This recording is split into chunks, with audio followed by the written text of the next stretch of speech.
Ayan, nandito na tayo sa Sun and Moon Villa ni April. Ito si April. Ito ang kanyang chuchu. Ito si April. Nandito na tayo sa kanyang villa. Ito yung pinakamaliit niyang villa. May CR dito sa baba. Ayan. Then may room din dito. Ayan siya.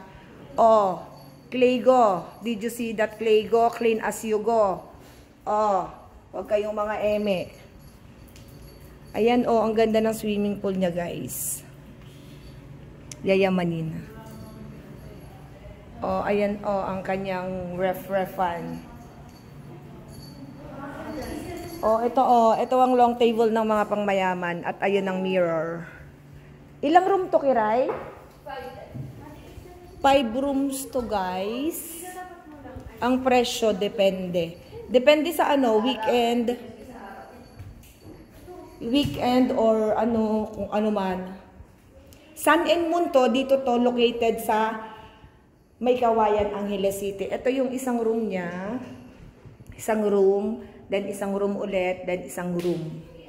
Ayan, pasukin natin ang kanyang room. Lahat ng room is may split type aircon. Ayan ang kama niya. Then, ayan ang swimming pool sa baba. Ayan. Dito na maliligo ang mga chikiting later. Yan. Bye for now, mga kamarites. Oh, no smoking. Did you see that? Bye.